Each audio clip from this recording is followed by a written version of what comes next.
High, আমি জয়িতা।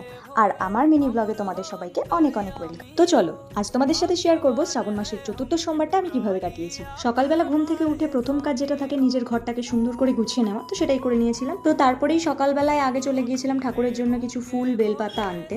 আমি গিয়েছিলাম আকন্দ ফুল আনার জন্য, কিন্তু কি আর করা যাবে, গাছে একটাও আকন্দ ফুল নেই। তো তার জন্যই মনকে বুঝিয়ে কিছু জবা ফুল, কিছু সাদা ফুল আর কিছু অপরাজিতা নিয়ে আমি বাড়ি চলে আসি। সেই স্নান করে আগে পুজোর জন্য বসে গিয়েছিলাম। তো পুজোর যা যা রিচুয়াল থাকে সেগুলোই আমি করছিলাম। এই সোমবারটা তো আমি বাড়িতেই করে নিলাম, তবে ইচ্ছে আছে শেষ সোমবারে সুন্দরভাবে সেজে গুজে মন্দিরে গিয়ে পুজো করার। আর সত্যি বলতে সুন্দরভাবে পুজো দেওয়ার পর না নিজের মনটাও কেমন যেন শান্ত হয়ে যায়।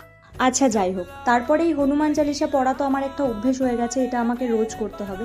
তারপরেই ব্যাংকে কিছু কাজ ছিল, ব্যাংকে গেছিলাম মা আর আমি। তারপরে সন্ধ্যাবেলা এসে দোকানে বসি, সমু আমার জন্য এদিকে একটা চকলেট এনেছিল, কারণ আমার কিছুদিন ধরে এটা খেতে খুব ইচ্ছে করছে। তারপরে কিছু সবজি বাজার নিয়ে আমি বাড়ি চলে আসি। তো that's it for today, tata.